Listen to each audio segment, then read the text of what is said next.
everybody from Common Room Radio. I'm Sarah Kate Pazant. And I'm Elizabeth Stevens. And welcome to Disney Villain Deathmatch. Woo! Bum-bum-bum-bum. Which I think is what I did repeatedly on Disney Princess Deathmatch also. It's really hard to not do it. You just get stoked for like the Battle Dome style thing, and you want like sound effects, which you can always add in and post, I suppose. Maybe so. I want them right now. So this is sort of a sequel to a podcast that we did last year, which was called Disney Princess Deathmatch, where we went through and graded every Disney princess on a rubric. We had a scale. We went through and watched these movies and did like severe analysis and ended up determining severe analysis. Like yes. And we ended up determining who was the best Disney princess out of all of them. I guess if you haven't heard that show, I won't spoil it for you, but go check that show out. You can find that on commonroomradio.com and on iTunes or wherever you get your podcasts. And that's a good show. I recommend it. It's really, really great. This show is a little bit different. We are not going to be analyzing our characters quite as much, frankly, just because they don't get nearly as much screen time. It's true. And a lot of them, we've already done the movie full analysis. So we're going to spare you the full analysis again. Please, so if you're here for like literary analysis of Disney films, go back to Disney Princess Deathmatch. Yes. That's got some of that in there, as well as our particular quirky style of the thing that we do. But this is mostly just quirk. Mostly quirk, yes. Yeah, mostly quirk and just talking villains. Absolutely. So what we are doing is we are working off of a bracket system. We have taken 16 Disney movies, and we are going to be pairing villains up against one another. We've already got our whole bracket built out. Maybe we'll go ahead and like share that with you guys so you can take a look and see who's going up against whom. And I think it's going to be really good and really a lot of fun, and we're just going to figure out who is the very best Disney villain out there. Right. Which Disney villain would win in a fight? Which Disney villain would win all the fights? Every fight. All the fights. Yes. It's a single elimination round system, so we're not going to have people coming back for once somebody is out, they're just out. We are not visiting that person anymore. We're taking the winner and we are moving them forward. This week, we are doing Disney's The Little Mermaid and The Black Cauldron. Right. So we get Ursula and the Horned King. I think they just said the Horned King in the film. The Horned King. Yes. Yeah. So let's figure out which of these villains is the better villain. First of all, can I say I had never seen The Black Cauldron before ever? That's was hilarious. Not even aware of it really being a thing. Like maybe vaguely in the back of my mind, Sure. the word sounded familiar. But this was brand new. And Horned King, freaky, man. This guy He's a looks scary guy. super duper scary, creepy. Yeah. I was not expecting that. Maybe that's why I didn't watch the movie when I was a kid. Maybe so, because you were saying, was like, this one looks a little bit grown up. This is a little terrifying for my small children. Yeah, I think the last time I saw the Black Cauldron, I must have been, like 10 or 12. I mean, very, very young. It was a long, long time ago. But yeah, so we watched that movie recently. We watched it right after we watched The Little Mermaid. And so let's talk about this really, really quick. So we've got Ursula, who is the sea witch, the main antagonist of The Little Mermaid. Who I have to say, she's a favorite of mine to go all the way. I really like Ursula. Do you think that she's going to be the winner? I don't know. It's hard to say. Yeah. But just like from the beginning, when I was first thinking about this, even before we sat down and watched Little Mermaid yesterday, I was thinking Ursula, Maleficent, and honestly, Mother Gothel is one that I think might surprise us. I really like her. So, but I don't know. She doesn't have that real, like the classic villain stuff. She might lose. She is a bad person, though. We're not actually doing points. We're not doing points. We learned our lesson. We Thank you very much for all your emails. Yep. We will not be ranking anyone. We're just talking. Fight us, I guess. If you must. Okay, so let's talk about Ursula for a little bit. So she is the sea witch over all the seven seas, I guess. The ultra super baddie sea witch. She used to live in the palace at Atlantica.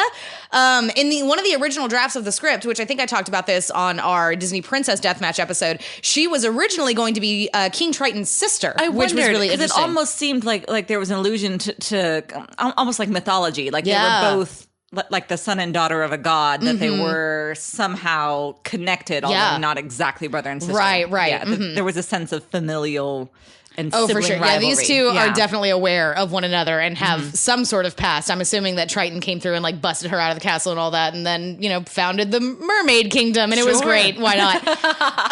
But so, what do you think about Ursula? What are some of your thoughts on Ursula, just initially? First impressions of Ursula was that, let's see, she had a super great villain lair, so she automatically got points for that. She also came right out with the villainous dramatic monologue. Yes, so that was pretty great too. I feel like hardcore points for the classic monologue.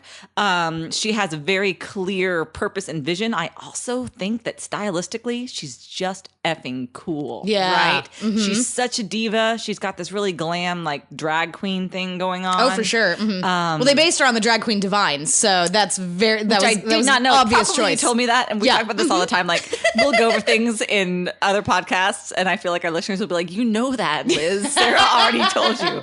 But I forget. Sorry. So I love how, I guess, like, sensuous she is. She's really voluptuous. She's really... I don't know, like you see her eating and putting on her makeup and she's doing, the body language. I just like her. Yeah. In general, I just like her. She's a good villain. I completely agree. I love her style, just the way that she's animated, the way that she moves, her physicality, the vocal performance is really, really fantastic.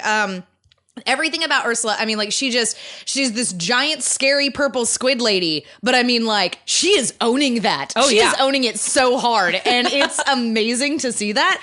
She's clearly very comfortable in her own skin. And yeah, whenever you see her, like, sitting down and, like, grabbing the different things to, like, put her makeup on, she's got, like, that weird little, like, caviar lipstick or whatever it is. I always thought was so cool. Yeah, and just, like, pops her lips in the mirror and is, like, putting mousse into her hair and all this. I don't know how that works under the sea, but whatever. I'm willing to let things slide. Magic.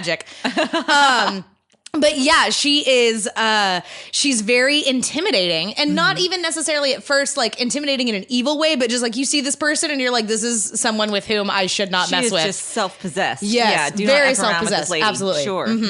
And with that evil villainous monologue, we find out that, like, she sees Ariel, who is, wanting more and wanting to go and, like, do all these things. And Ursula says Ariel, may be the key to Triton's undoing. Right. Which is wicked intense. It is. Okay, because she sees Triton's weak point, not only Triton's weak point being his youngest daughter, but Ariel's weak point being, her these things that her heart desires. Yeah. So she's I mean, going just right to the heart of that situation. For sure. And good villaining is what I'm saying. Yeah, good villaining. Excellent villaining. Okay, let's talk about the Horned King really quick. What were your first impressions on the Horned King? Again, that he was just creepy AF. He is so creepy. He's Skeletor. He's literally a scary, freaky, horned skeleton man. And first we get the opening monologue kind of about him, but it's not his. So that he was so evil, even the gods feared him. Well, and I think that was about, like, the evil demonic king that was inside of the Black Cauldron. The movie was a little... It was confusing as hell. Yeah. Well, because Okay, it's based on a book. It's like the third or fourth book in a series of books called The Chronicles of Prydain. And so the movie, once we watched the movie, it was easy to see why this isn't necessarily like a Disney classic, why like not everyone has seen The Black Cauldron. And it was funny. We sat down to watch it. And we were talking about how, like you had never seen this movie, and I hadn't seen this movie in ages. And Alistair was teasing us, like, okay, but it was you who put him on the list, right? Like, you guys picked him to put him on the list. And you and I both are like, nope. And so then we determined that it was, I think, Daphne and Vinton, who both, like, really, really wanted the Horned King on this list. Which I can see why, because if you grew up as a kid watching this movie, like, he's super creepy. He would be the one that haunted your nightmares. Like, he's got an undead army, and he's got this really silent, imperious thing going where you just think this dude will kill you. This dude will kill you in a heartbeat to kill you. But I also liked his aesthetic. I liked that he's wearing, like, that long, flowy, like, red cloak, and he's got that big, like, fur thing over his shoulders, and like, really creepy, spiky nails, and again, giant horns coming out of his skull. No, he's totally creepy. He's super scary. Were I designing a death metal album, he would be my go-to villain to put on the cover. Yeah? Yes. Can you tell me what the name of your death metal album would be? I don't think I can, because I don't know a lot of things about death metal. Okay, well, you guys let us know over on Twitter what Liz's death metal album should be. Please. And then I will design a cover using the Horned King from the Black Cauldron. I love it. Great, yes. So let's talk about minions really quick. Let's go ahead and just start with the Horned King's minions. So he initially starts with, like, just a drunken human army who are just chilling in his evil castle. Well, is that right? Or do we get the dragons first? I feel like we get the dragons first because they kidnapped the pig, right? Yes. I mean, he also has dragons, but the dragons were neat. neat. The dragons were cool. He only had the dragons because then he ended up with all these other minions. Who were just drunk dudes. Yeah. So we got the drunk dudes and then the little, like... I think he's just called Creeper. The little green guy? Yeah, he's just called Creeper. Okay. And he's some comedic relief there, just a weird, hobbly little one-eyed goblin thing. It didn't, like, the film didn't really work for me overall. No. Yeah, it's not a great movie. But yeah, and so the Horn King's whole deal is that, like, he wants to find the Black Cauldron so that he can get that demonic power so that he can just destroy the world. He just wants to take over everything. He just wants, to make a giant mess of stuff and rule over it, which is great. But yeah, his dragons were really creepy and scary and cool. But his lair, he lives inside of this huge, giant, evil castle. Right. His lair was pretty freaking cool, too. It was pretty great. I'm having a lot of trouble keeping the not expletive podcast that it is supposed to be. Yep, that's okay. But I'm going to work on it. It's going to be real good. Yeah, no, you can listen with your kids. It's good. Yep, it's we good. would. If any swear word slips, I'll bleep it. But we'll just not do swear words. It'll be fine. No swear words. No swears. No rules, just right. No swears. Wrong podcast. Okay, so let's talk about their motivations really quick, like what it is that they're like wanting to do, and we can also talk a little bit about like how they plan on doing that thing. Okay. So Ursula apparently just wants to like take down Triton. And she seems to have a personal vendetta against Triton. I think she also wants back in the palace, less so that she has complete control and rule over everything, and more so that he does not. Yeah, that certainly seems to be the old way. Spot back. I feel like she's actually doing pretty good in her little lair. Yeah, her awesome skeleton. Yeah, place. her weird like the Leviathan lair or whatever it is. Who knows what that creature is? Yeah, so she's got a fair bit of power already. But and like people know this about her. Like she sings an entire song about how people are coming to her asking her for things, and she's able to use her magic to. I mean, she literally turns the Little Mermaid into a human. Yes. I mean, like she's clearly very powerful. But yeah, she seems to want to. She's wanting to use Ariel to get through to Triton, and take him out of power, and then I guess obtain his power also, and then not really sure what she plans beyond that. It's not clear. I don't think anything. I think she wants Triton out. She wants in. I think that's it. That sounds great. Yeah, no, that's as good a motivation as any. Yep. So the Horn King, he's searching for the Black Cauldron. He wants to take. What does he want? He wants. Yeah. Okay. No, I've got this. Don't worry. So ages ago, there was an evil king who was not the Horned King, but was an evil king who was so terrible and tyrannical that even the gods feared him. Right. They couldn't kill him, so what they did was that they put his evil spirit inside of a giant iron cauldron. And the cauldron was then imbued with the evil king's magical abilities and could create a deathless army. Okay. And the cauldron cannot be destroyed, but its power can be, but we'll get to that here in a little bit. So the Horned King, I guess, has been a bad. There's some sort of war in Prydain that we don't get a whole lot of information about. And the war appears to be over. The Horned King is chilling in this big, huge, evil castle that originally belonged to the evil king, and now the Horned King has taken up residence in the castle with all of his minions. He's looking for the Black Cauldron so that he can have the demonic power, so that he can raise. He wants the undead army. He wants the deathless army so that they can destroy everything in their path, and he can be in charge of everything. Okay. He wants to rule the world. He wants to rule the world. Okay. You know what? That's a good villain goal. Yep. Yeah. I mean, it's pretty standard as far as kill everybody, go. Rule everything. Yes. After I've destroyed the world, I then want to rule the scorched earth that I have created. Exactly. And what are you going to do with that? I mean, like, what's your plan after that? Then what? There's no one to tax. I mean, there's no, like, people aren't making stuff. Like, you're just like, I am now in charge of this post-apocalyptic land. Yay. So we very briefly mentioned their lairs. Let's talk about their lairs. Ursula has this super cool, like we were saying, like Leviathan skeleton or something. There's like a spine going through it. Yeah. She's got all the little creepy, crawly people. The weird seaweed folks that she changes people into whenever they can't pay for the spells that she does. And I feel like this is a really good metaphor for like student loans. Just say no, y'all. Just say no. Do not sign. Don't make a deal with a sea witch is what I'm saying. But yeah, so she lives inside of this giant beast that apparently everybody just knows where it's at. Well, maybe not. I mean, Flotsam and Jetsam do have to like lead Ariel to there. Right. But I mean, you come up and you see, again, this giant skeleton that is like glowing from within. Mm-hmm. That's pretty terrifying. No, it's really cool. Yeah. I really like her lair. And then there's something really feminine about it too. She's got like her own like boudoir area. She does. She's got that really cool shell thing that she kind of sleeps in. She's got her vanity with all of her, lipsticks and pomades that you're talking about.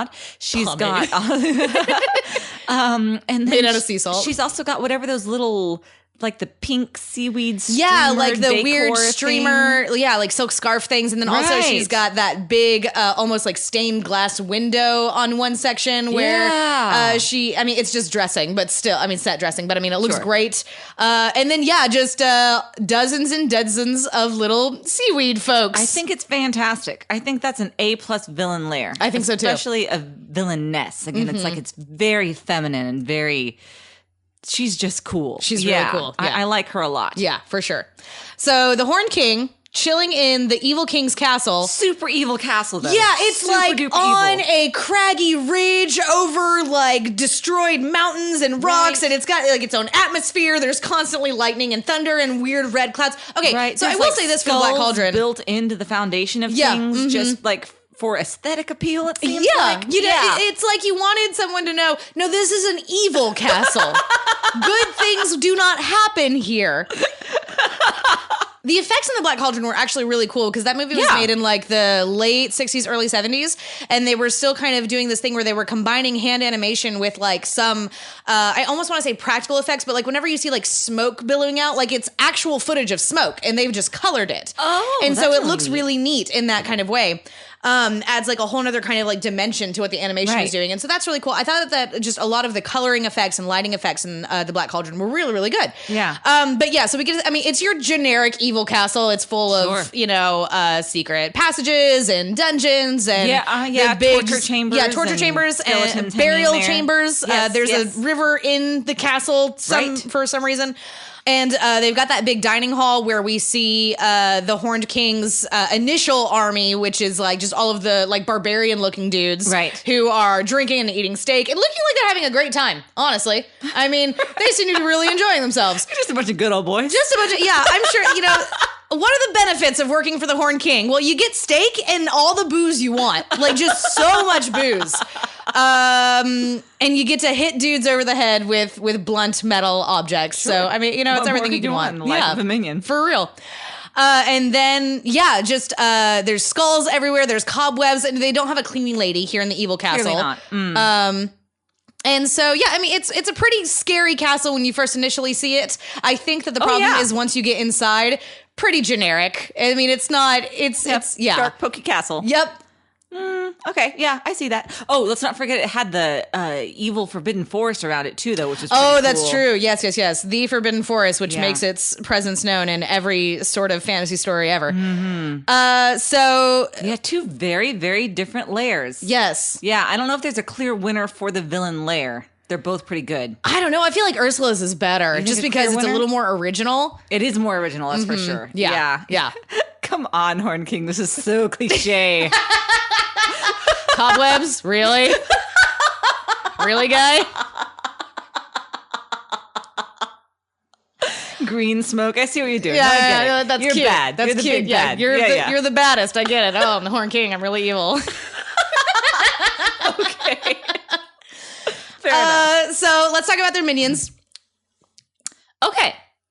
Well, I think we chatted a bit about the Horn King minions, which are, again, a little bit cliched, a little bit all over the place, too, right? Mm-hmm. He's got the two dragons, which were the best, but underutilized. Yes. Then he's got Creeper, Yep. who is green and kind of obnoxious and like just... And completely unnecessary. Why is he? He's like the LeFou to the Horned Yes. King's Gaston. Yes, precisely. I was going to say that, actually. Well, it must be true. Yeah, and then just all the drunks downstairs. Yep. So... And then later in the film, he does get his deathless army. Like, he does achieve his goal, which I think they says let a him lot. make it across the bridge. No, well, he initially achieves his goal. He Sure. achieves the beginnings of his goal. Fair enough. Okay, and then of course we've got Flotsam and Jetsam. I love Flotsam and Jetsam. Flotsam and Jetsam are really good and very creepy and have very competent. very, very competent. They're very capable. They're That's not good, idiots. yeah. Mm-hmm. Like, Because I you think send them out to do a job, they're going to get that job done. they absolutely do. They yes. and they're they smart and cunning on their own. They got creepy voices. They do have creepy voices. They've got that One weird yellow thing eye. with their eyes where they Yeah. now are like some sort of like scrying eye for Ursula to see what's going on wherever Yes. they're at, which is really cool. Very cool. Yeah, Ghouls no. in general are just cool and creepy. Oh, absolutely. Mhm. Yeah. And so I think that, they do meet an untimely end, which is unfortunate. But yeah, I think that Flotsam and Jetsam, way better than Creeper, for sure. Yeah, for sure. If the Horn King had just stuck with his 2 dragons. Right, if the dragons had been like Flotsam and Jetsam, then I think dragons over eels, I think absolutely. That would have taken the As cake. long as you stay out of the water, you're safe from the eels. Yeah. Yeah. Good call. Yep. Yeah. So, yeah. And that's basically it. I mean, she doesn't have any other minions other than that. Yeah. No, she doesn't need them. They're perfect. Absolutely no. They're so competent. Yeah, she doesn't need like a whole army of idiots because the 2 minions she's got are doing their job well. Exactly. Well done. Yeah, she's just a good manager. I like that. She really is. Yeah. She knows where to like send the power out as it's necessary to do so, for sure. So let's talk about like the means to these villains' ends. Like, what are they willing to do to accomplish these things?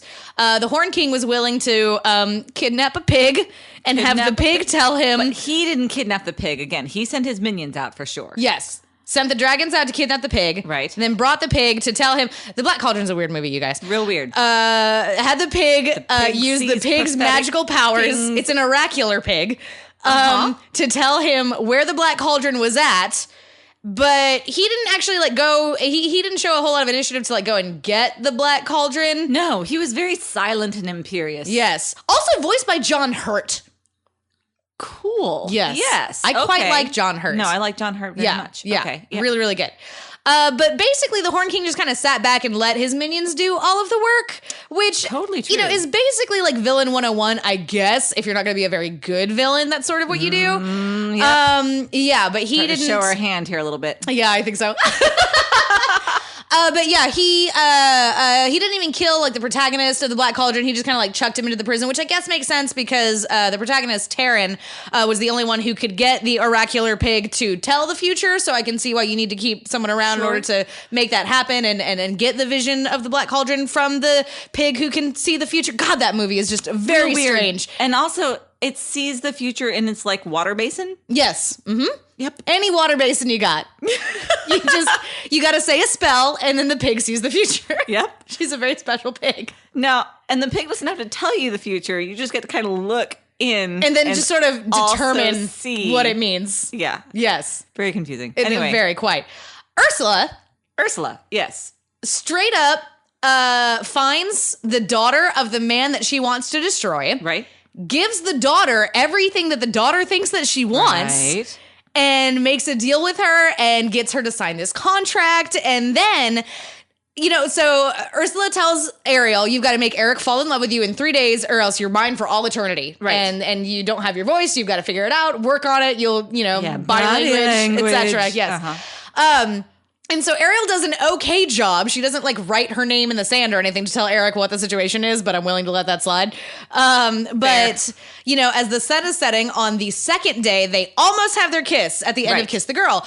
And then Flotsam and Jetsam show up and knock over the boat and separate Ariel and Eric, keeping them from kissing.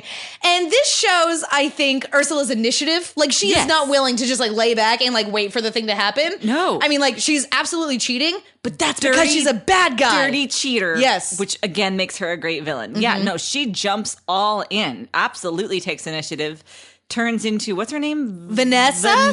Yeah, turns into Vanessa, gets a body that looks an awful lot like Ariel's, so she's a pretty good dupe for that girl who pulled him out of the water that one time. Also puts the magic whammy on Eric. Crazy magic whammy, like immediately. Like, doesn't even give him a chance to think, oh no, you're the one, because probably that might have even just worked. Oh, you're the one. I've been in love with her for so long. This new girl's cute, but I can't even talk to her about stuff. Right. So, yeah, but she doesn't even do that. I mean, it's like seconds, and there's the magic crazy eyes that he gets, and he's just becomes hers. Yes. Dirty, dirty cheater. Yeah, absolutely. Like, completely throws out all of the rules of this engagement that she has set up with Ariel and is straight up just like, no, I'm going to make sure that I get what I want.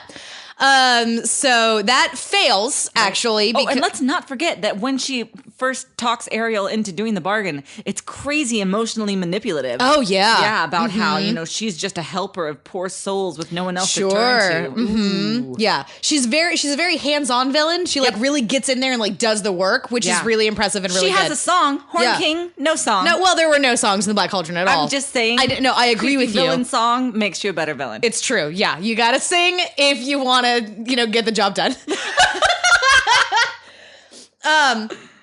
So so the wedding goes all to heck. Everything is terrible. All of the sea creatures are attacking Vanessa, and the necklace breaks. Ariel gets her voice back. She and Eric almost kiss, and then the sun sets, and then Ursula like bursts out of her human flesh, turns back into crazy squid monster. Does the creepy crawly thing across the boat that's just effing cool. Just grabs Ariel, jumps back into the ocean. Yep. And she, we get some stuff with Erica's going on there at that point as well. But then we see Sebastian has gone to get King Triton. So King Triton shows up and tries to destroy the contract. And Ursula is like, nope, legally binding, lasts forever. What are you going to do?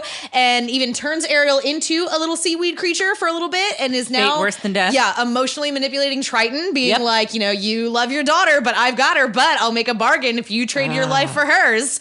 And he absolutely does because he's a good dad. And so then Ursula is able to get the trident and the crown and is able to use those powers, and she becomes a giant Cthulhu monster. She does, which is amazing. Yes. She wields all this power. She's got the trident now, and she conjures this massive storm like a hurricane. Yes. This giant whirlpool. Yep. She's like pulling up carcasses of sunken ships from the sea. It's pretty effing dope is what I'm saying. It's really, really great. Yeah. Now, if Ursula had just been like, I don't care about the Little Mermaid, let her run off with her boyfriend, that's fine. Right. She would have won. But here's the thing about villains, is that their personal vendettas just sometimes get the better of them. That's true. And so she's like, no, I gotta kill Ariel. It wasn't necessary to do that. Like she was just going to straight up kill Eric too. Well, of course she had to. He was coming after her. That's true. He like chucked a harpoon at her underwater. I don't know how the physics there work, but I mean, she bleeds black ichor. Squid ink, maybe? She bleeds squid ink. But yeah, if because what are Eric and Ariel gonna do? Ariel's half fish again. She can't go and live with him. Like they're already doomed for all eternity. You could have just let them stew in that. And then you would have been able to avoid getting shanked in the gut by an unsunken ship. But boy, was that ever cool. Yeah, it was pretty great. And then she gets like struck by lightning and you see her skeleton and all of this. And then like she's like sinking down into the water and like wrapping it up all around the ship and everything. And then like sinks and then she's gone. And actually pretty cool. Pretty cool villain death as far as villain deaths go. What was Horned King's villain death? Horn King, villain demise. Remind me. Yes, so the way that you just watched this movie last night, you guys, and already I'm just like, what? Yeah, I'm kind of struggling, but I got it because I knew I was going to talk about this. There you go. So the way that the Black Cauldron itself cannot be destroyed, but the power within it can be destroyed if someone sacrifices themselves. The hangry cauldron. Yeah, the hangry cauldron. If somebody willingly crawls into the hangry cauldron, then that will stop the evil powers and. So it doesn't just like stop the powers. It suddenly turns into like this terrible vortex inside of the cauldron that is then sucking in like everything around it. Sure. Like there's some sort of like black hole thing going on inside the cauldron. Is it just sucking in evil things? I don't think so, because wasn't it like sucking up like a bunch of like detritus and everything from around the room? I've never heard it pronounced like that. Is it not detritus? I have no idea. Sometimes I just read words and think I know what they are. You know what? Might be detritus, might be detritus, reprise, who knows? Who knows? The English language is ever fluid. I almost said liquid. I could have. It would have proved my point. But no, so one of the characters, a weird fuzzy golem character, jumps into the cauldron, and so the cauldron starts like sucking in all of this stuff. The Deathless Army is destroyed. And the Horned King goes to where the cauldron's at, and he tries to kill the protagonist, but then he gets too close to the cauldron, and so then the cauldron is like sucking him in. And this part, again, was like really cool. The lighting effects and the coloring and everything was actually really intense and really kind of neat watching this scene. So the Horned King gets over to like the edge of the cauldron, and he's screaming, "You won't take me, you can't, I have the power," all of this stuff. And the cauldron's like, LOL, whatever. And you see the flesh get ripped from the Horned King's bones. His face melts. He explodes in a shower of sparks and color, and then he's like swirled into the cauldron. That's right. And then the freaking cauldron like blows up the whole castle and causes all these earthquakes, and it's like a giant mess and all of this, and it is intense. So that's pretty good too, I guess. It's one of the better villain deaths. I think usually we just get them like falling and we don't see the aftermath. Exactly. But we did straight up see that. I mean, like this guy was like Ark of the Covenanted straight into this tomb. Cauldron, and so that was pretty good. Yeah. Okay. Yeah. All right. So that basically is our two villains. Okay. So Ursula and the Horned King are in a fight to the death. Who wins? Okay, let's see. How do they go about it, I guess? I mean... where are they? Okay. Are they? Is it on land? Is it on the sea? Already, all she's got to... No, it's got to be in the water because she wouldn't be on land. Well, but she was able to be on the boat for at least a little bit. And I don't know how mermaid breathability works. I'm assuming that Ursula's body follows the same sort of mechanics because we see that Ariel is able to be like up above the water and is breathing just fine. So I don't think that like the air or oxygen or anything like that is necessarily like an issue. However, if Ursula does get the Horned King underwater, he's gone. Like, as far as I know, that guy can't breathe underwater. He's so, I mean, maybe though. He's like a crazy skeleton thing. Who knows? Yeah, I mean, but he does have flesh. He did have flesh ripped from his body. Okay, so there's something there. That's true. Okay. Yeah. I'm trying to imagine the two of them fighting. Yeah. Here's the thing is that I'm not certain that the Horned King has any like offensive magical spells on his own. I mean, like, he's got this army, he's got these dragons, he's using the power of the Black Cauldron to raise up this deathless army. Here's what I'm thinking. Okay. Maybe instead of saying that the villains fight one another, maybe we need to say, like, they both have the same goal. Who gets to the goal first? Okay, so they're trying to kill a princess. Right. Let's say they both want the same princess dead. Okay. Who gets the job done? Okay. All right, that's good. No, I like this. I like this better than the two of them fighting because it's like, Okay. All right. So, yeah, no, I'm going to say that the wiles, the skill, the determination is all on the side of Ursula here, right? I think so too, because I feel like the Horned King is just going to like chill and wait for someone to bring him the princess. Exactly. So that he can do something with it. Whereas Ursula is absolutely going to like hands-on, like get in there. Right. And emotionally manipulate he's and not destroy. Leaving the castle. Yeah, he's not leaving that castle. Yeah. Do you know, like... And his minions are idiots. Here's the thing with evil castles. Once you set up shop at an evil castle, if you step foot outside of it, someone else can call dibs. So you got to stay there if you want the evil castle to be yours. Yep. Yeah, I suppose that's true. Mm-hmm. Obviously, because that's how, I mean, in both of these stories, we have learned that people have lost their castles by just not being in them. By just not being there. Yeah. Mm-hmm. Yeah. Okay, fair enough. Okie dokie. Okay, so I'm going to say that, yeah, Ursula absolutely is the one that takes... Like, destroys the princess first? Yes, and, like, gets her and, like, gets the job done? Absolutely. No, I completely agree with you. Yeah, Horned King, you're cool, you're creepy, you're kind of ineffectual. Yes. Yeah. Mm-hmm. Creepy to look at. I don't have to really worry about you that much, though. That's exactly right. As long as I stay out of your forest / And there's so much more to the world than just that forbidden forest. So there are other forbidden forests. Okay, I feel good about this one. Ursula, taking it home. All right, excellent. So I'm going to go ahead and punch her into the list here. So Ursula is our round 1 winner in Disney Villain Deathmatch, which I think that we kind of knew. I think we knew that kind of going in, for sure. I was pretty sure. But although I'd never seen it before, so I couldn't be completely certain that the Horned King wasn't going to surprise me. Sure, absolutely. So next time that we get together to do Disney Villain Deathmatch, we are going to be doing Cruella de Vil versus Hades. So we're doing 101 Dalmatians and Disney's Hercules. Do you have any kind of prediction on who's going to win that one, Cruella de Vil or Hades? I am so excited about this, but no. First of all, it's been forever since I saw 101 Dalmatians. Cruella de Vil seems just awesome, and I love her. Hades is such a unique and interesting kind of Hades villain. Has magic. He does have magic. But I mean, I guess you're right. Again, they're not fighting each other. They're destroying a princess, which I think is fun. I think it's a good. I like this. I think it's a good mechanic. It's good. You know. My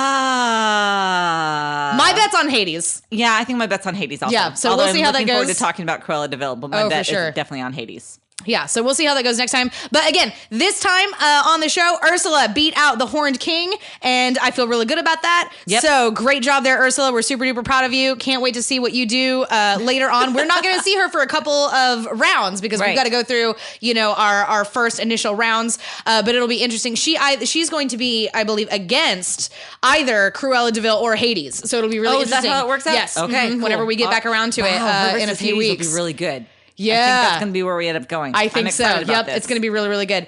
So thank you guys so much for joining us. This show would not be possible without our awesome patrons. That's right. This was actually a Patreon goal, so thank you so much for helping us get thank here. you so much. If you want to help support this show, if you want us to do more shows like this, all you got to do is head on over to patreon.com/commonroomradio, where you can kick us $1 a month or whatever you can afford, and you'll get access to all kinds of bonus materials. We just did a Moana commentary that's up there for patrons only, which is we did that with your daughter Lily, which was a lot of fun. And I think that, you know, when we did Disney Princess Deathmatch, if any of our girls ever like tied in their scores, we had to bring Lily in. Right. So I think that in the future, if we get to a point where we're just like, I don't know who would win, again, we'll have to bring Lily in and see what she thinks and kind of get her take on it. So that'll be a lot of fun.